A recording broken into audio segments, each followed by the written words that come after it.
This is the Pierre Berton Show. Bruce Lee, Mandarin Superstar, production 1892, a recording December 9th, 1971, in Hong Kong.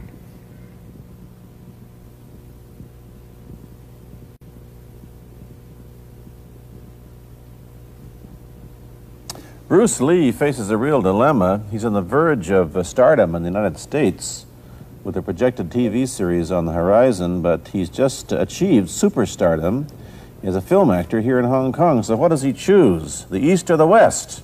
It's the kind of problem most budding movie actors would welcome. It's the Pierre Berton Show, the program that comes to you from the major capitals of the world. This edition comes to you from Hong Kong.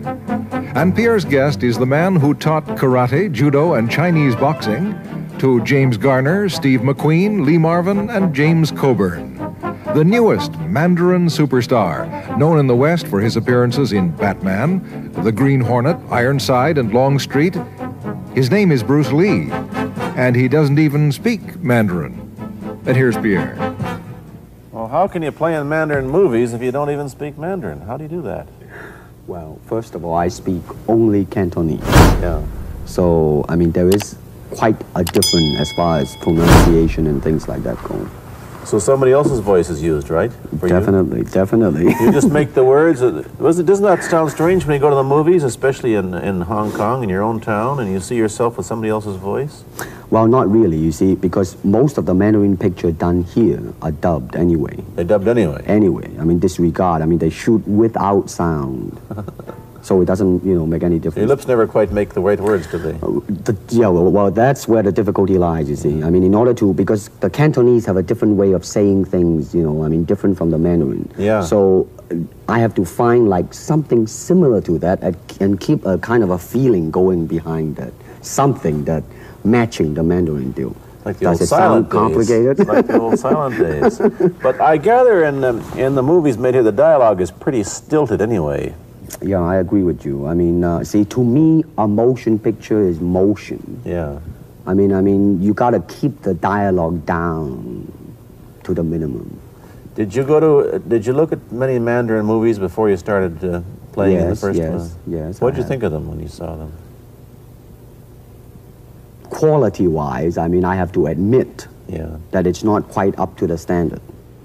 However, it is growing, and it is getting higher and higher and going toward that standard, that what I would term quality. They say the secret of your success in that movie, The Big Boss, which was such a success, you rocketed you to stardom in Asia, was that you did your own fighting. As an expert in the various martial arts in China, what did you think of the fighting that you saw in the movies that you studied before you became a star? Well, I mean, definitely in the beginning, I had no intention or whatsoever that what I was practicing and what I'm still practicing now would lead to this to begin with.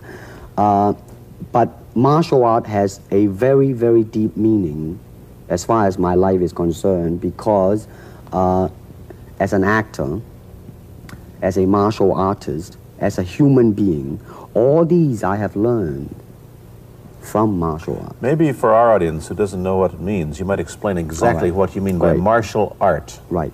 Martial art include all the combative arts like karate or karate, judo, Chinese kung fu or Chinese boxing, whatever you call it. All those. You see, like Aikido, Korean, I can go on and on and on. But it's a combative form of fighting. I mean, it's not, some of them became sport, but some of them are still not. I mean, they use, for instance, kicking to the groin, jabbing fingers at the eyes, and things like that. No wonder you're successful in the Chinese movies. They're full of this kind of action anyway. They needed a guy like you could... Violence, man. So you didn't have to use a double when you moved into the motion picture world here. You did it all yourself. Right. Can you break 5 or 6 pieces of wood with your hand or your foot? I'll probably break my hand and foot. But tell me a little bit... you set up a school in Hollywood, didn't you, for people like James Garner and Steve McQueen and the others? Yes. Why would they want to learn Chinese martial art? Because of a movie role? Not really. I mean, most of them, you see, to me, at least the way that when I teach it, all type of knowledge ultimately means self-knowledge. So therefore, they are coming in to, and ask me to teach them not so much of how to defend themselves or how to do somebody in. Rather, they want to learn to express themselves through some movement, be it anger, be it determination, or whatsoever. So in other words, what I'm saying, therefore, is that he is paying me to show him in combative form the art of expressing the human body. Which is acting, in a sense, isn't it? Well... Or it would be a useful tool for an actor to have. It's... I mean, it might sound too philosophical, but it's acting, or acting, unacting, if you... You've lost me. I have, right? So what I'm saying, actually, you see, I mean, it's a combination of both. I mean, here it is the natural instinct, and here is control. You are to combine the two in harmony. Not, if you have one to the extreme, you will be very unscientific. If you have another to the extreme, you become all of a sudden a mechanical man, no longer a human being. So it is a successful combination of both. So therefore, it is not only, so therefore it's not pure naturalness or unnaturalness. The ideal is unnatural naturalness or natural unnaturalness. Yin yang, eh? Right, man, that's it. One of your students, James Coburn, played in a movie called Iron Man Flint, in which he used karate. Is that what he learned from you? He learned it after. Oh, he went after he played in Iron Man. Right, right. You see, actually, I do not teach, karate because I do not believe in styles anymore. I mean, I do not believe that there is such thing as like Chinese way of fighting or the Japanese way of fighting or whatever way of fighting, because unless human beings have 3 arms and 4 legs, we will have a different form of fighting. But basically, we have only 2 hands and 2 feet. So styles tends to not only separate man, because they have their own doctrines, and then the doctrine became the gospel truth, that you cannot change, But if you do not have styles, if you just say, well, here I am, as a human being, how can I express myself totally and completely? Now, that way, you won't create a style, because style is a crystallization, that way, it's a process of continuing growth. You talk about Chinese boxing. How does it differ from, say, our kind of boxing? Well, first, we use the feet. That's and then we use the elbow. And you use the thumb too? You name it, man. We use it all. You have to, you see, because, that is the expression of the human body. Everything, not just the hand. And when you're talking about combat, well, if it is a sport, now you're talking about something else. You have regulations, you have rules. But when you're talking about fighting as it is, no rules. With no rules. Not real fighting. Well, then, baby, you better train every part of your body. And when you do punch, now I'm leaning forward a little bit, hoping not to hurt any camera angle. You got to put the whole hip into it and snap it and get all your energy in there and make this into a weapon. I don't want to tangle you in any dark that right now. You came at me pretty fast there. What is the difference between Chinese boxing and what we see these young men doing at 8 o'clock every morning on the rooftops in the parks called shadow boxing, which they're always... Well, actually, you see, that is part of Chinese boxing. It is. There are so many schools. Everybody here seems to be, going like this all the time. Well, that's good. I'm very glad. I'm very glad to see that, because at least somebody is caring for their own body, right? Yeah. That's a good sign.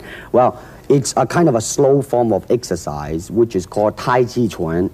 I'm speaking Mandarin just now. Yeah. Cantonese, Tai Chi Chuan. Okay? I see. And it's more of an exercise for the elderly, not so much for the young. Give me a demonstration. Show me. Can you do a little bit of it? Just so hand-wise, it's very slow. Oh, is it? and you push it out, but all the time you are keeping the continuity going. Bending, stretching, everything. You know, suppose, you know, I mean, you just keep it moving. It's like a ballet dancer there. Yeah, it is. I mean, to them, you see, the idea is running water never grows stale. So you got to just keep on flowing. Of all your students, famous, James Garner, Steve McQueen, Lee Marvin, James Coburn, Roman Polanski, which was the best, who adapted best to this Oriental form of exercise and defense? Well, depending, okay? Now, as a fighter, Steve McQueen, now, he is good in that department because that son of a gun got the toughness in him. Yeah. I mean, see it on the screen. I mean, he would say, all right, baby, here I am, man. Mm-hmm. You know, and he'll do it. Yeah. Now, James Coburn is a peace-loving man. Yeah, I met him. Right? I mean, you've met him. I mean, he's really, really nice. I mean, super mellow and all that. I mean, you know, I mean, now, he appreciates the philosophical part of it. Therefore, his understanding of it is deeper than Steve. So it's really hard to say. You see what I'm saying now? I see. I mean, it's different. So that's, I mean, depending on what you see in it. Interesting that we don't, in our world, and haven't since the days of the Greeks who did, combine philosophy and art with sport. But quite clearly, the Oriental attitude is that the three are facets of the same things. Man, listen, you see, really, to me, okay, to me, ultimately, martial art means honestly expressing yourself. Now, it is very difficult to do. I mean, it is easy for me to put on a show and be cocky and be flooded with a cocky feeling and then feel like pretty cool and all that. Or I can make all kinds of phony things, you see what I mean, blinded by it. Or I can show you some really fancy movement. But to express oneself honestly, not lying to oneself, and to express myself honestly, now that, my friend, is very hard to do. And you have to train. You have to keep your reflexes so that when you want it, it's there. When you want to move, you're moving. And when you move, you are determined to move. Not taking 1 inch, not anything less than that. If I want to punch, I'm going to do it, man, and I'm going to do it, you see. So, I mean, so that is the type of thing you have to train yourself into it, to become one with the, you think? Yeah, this is very un-Western, this attitude. I want to ask you about your movie and TV career, but first we'll take a break. Then I'll be back with Bruce Lee. I've been talking to Bruce Lee mainly about the Chinese martial arts, which include things like Chinese boxing, karate, and judo, which is what he taught when he was in Hollywood. After he left the University of Washington, where he studied, of all things, philosophy, if you can believe that. He did, but that, perhaps you understand why the two go together from the first half of this program. And you can perhaps understand how he got into films. He knew a lot of actors, but I'm told that you got the job on the Green Hornet, where you played Kato the chauffeur, mainly because you're the only Chinese-looking guy who could pronounce the name of the leading character, Britt Reed. I meant that as a joke, of course. And it's a heck of a name, man. Yeah. I mean, every time I said it at that time, I was super conscious. I mean, really now, that's another interesting thing, huh? Let's say if you learn to speak Chinese. Yeah. And it's very, I mean, it's not difficult to learn and speak the word. The hard thing, the difficult thing, it's behind what is the meaning, what brought on the expression and feelings behind those words. Like when I first arrived in the United States, and I look at a Caucasian, and I really would not know whether he was putting me on or is he really angry, because we have different way of reacting to it. See, those are the difficult things, you see. It's almost as if you came upon a strange race where a smile didn't mean what it does to us. In fact, a smile doesn't always mean the same, does it? Of course not. Yeah, I just thought of that. Tell me about the big break when you played in Longstreet. I must tell the audience that Bruce Lee had a bit part or a supporting role in the Longstreet series, and this had an enormous effect on the audience. What was it? Well, you see, the title of that particular episode of Longstreet is called The Way of the Intercepting Fist. Now, I think the successful ingredient in it was because I was being Bruce Lee. Yourself. Myself, right. And did that part, just express myself, like I say, honestly express myself at that time. And because of that, I brought, favorable mentioning in like New York Times, which says like the Chinaman, who incidentally came off quite convincingly enough to earn himself a television series, and so on and so on and so forth. Can you remember the lines by Sterling Siliphant, the key lines? He's one of my students, you know that? Was he too? Yes. You've had everybody as your student. But you read, there were some lines that expressed your philosophy. I don't know if you remember them or not. Oh, I remember that. I Let's said, hear. this is what it is, okay? You're talking to Longstreet, played by James Francesca. I said, empty your mind. Be formless, shapeless, like water. Now you put water into a cup, it becomes the cup. You put water into a bottle, it becomes the bottle. You put it in a teapot, it becomes the teapot. Now water can flow or it can crash. Be water, my friend. Like that, you see? No, I see. I get the idea. Uh-huh. I get the power behind it. So now, two things have happened. First, there's a pretty good chance that you'll get a TV series in the States called The Warriors, in which you use what, the martial arts in a Western setting? That was the original idea. Now, Yeah. Paramount, I did Longstreet for Paramount, and Paramount wants me to be in a television series. On the other hand, Warner Brother wants me to be in another one, but both of them, I think, they want me to be in a modernized type of a thing. And they think that Western idea is out. But you would use, you want to do the Western, eh? I want, because you see, I mean, how else can you justify all these punching and kicking and violence except in that period of the West? I mean, in nowadays, I mean, you don't go around on the street kicking people or punching people. Because if you do, that's it. I mean, I don't care how good you are, But this is true also of the Chinese dramas, which are mainly costume dramas. They're all full of blood and gore over here. Oh, you mean here? Yeah. Well, unfortunately, you see, I hope that the picture I am in would either explain why the violence was done, whether right or wrong or whatnot. But unfortunately, pictures, most of them here, are done mainly just for the sake of violence. You know what I mean? Like, fighting for 30 minutes, get stabbed 50 times. Well, I'm fascinated. Let me give you your microphone back. I'm fascinated that you came back. I am a martial artist. You came back to Hong Kong on the verge of success in Hollywood and full of it. And suddenly, on the strength of one picture, you become a superstar. Everybody knows you. You have to change your phone number. You get mobbed in the streets. Now, what are you going to do? Are you going to be able to live in both worlds? Are you going to be a superstar here, or one in the States, or both? Well, let me say this. First of all, the word superstar really turned me off, and I'll tell you why. Because the word star, man, it's an illusion. It's something what the public calls you. You should look upon oneself as an actor, man. I mean, you would be very pleased if somebody say, hey, man, you are a super actor. It is much better than, superstar. Yeah, therefore, you've got to admit that you are a superstar. You're not going to, if you're going to give me the truth. I'm honestly saying this, okay? Yes, I have been very successful, okay? But I think the word star I do not look upon myself as a star. I really don't. I mean, believe me, man, when I say it.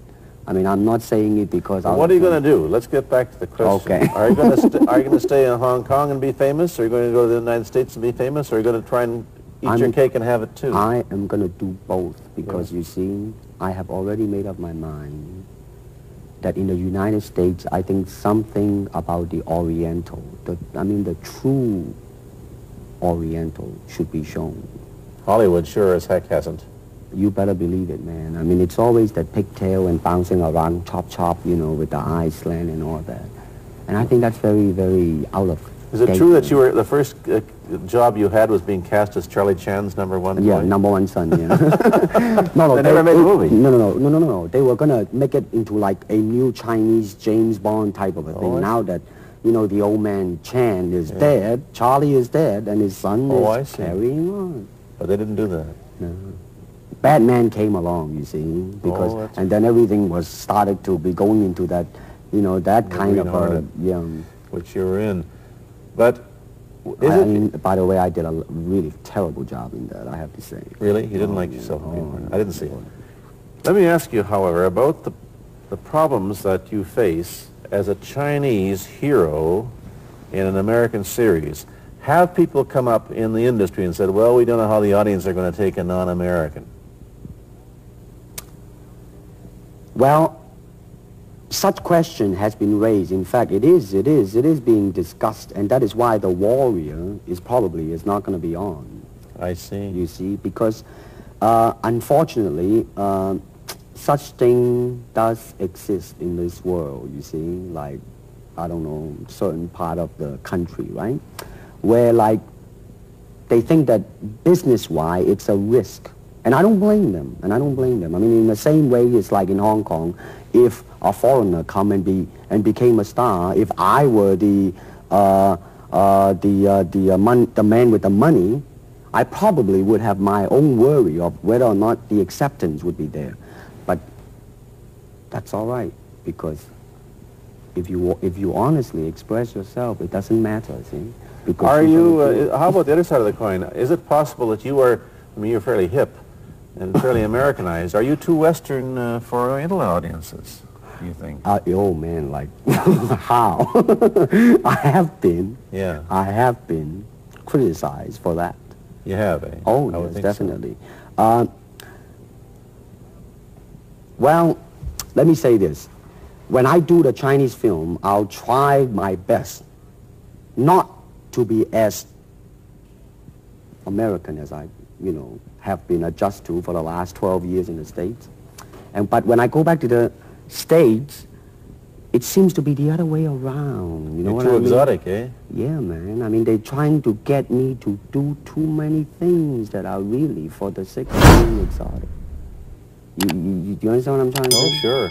So it's really, I mean, it's when you live in both worlds, it brings its problems as well as its advantages, and you've got both. Time to go to a commercial. I'll be back in a moment with Bruce Lee. Let me ask you whether the change in attitude on the part of the Nixon administration towards China has helped your chances of starring in an American TV series. Well, first of all, this happened before that. Yeah. But I do think that things of Chinese will be quite interesting for the next few years. I mean, not that I'm politically, you know, inclining toward anything. You know, I understand that. I'm just wondering. But I mean, once the opening of China, you know, I mean, that it will bring more understanding. Yeah. More things that are, hey, like different, you know, and maybe in the contrast of comparison, some new thing might grow. So therefore, I mean, it's a very rich period to be in. I mean, like, if I were born, let's say, 40 years ago, yeah. If I have a thought in my mind, I said, boy, I'm going to star in a movie or star in a television series in America. Well, that might be a vague dream, but I think right now, maybe, man.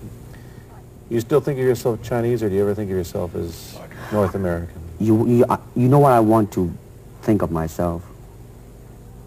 As a human being. Because, I mean, I don't want to sound like, you know, as Confucius say, but under the sky, under the heaven, man, there is but one family. It just so happened, man, that people are different. Okay, we got to go. Thank you, Bruce Lee, for coming here. Thank you for watching. Thank you. You've been watching Bruce Lee on The Pierre Burton Show, a half-hour program of conversation, opinion, and debate. This is Bernard Cowan speaking.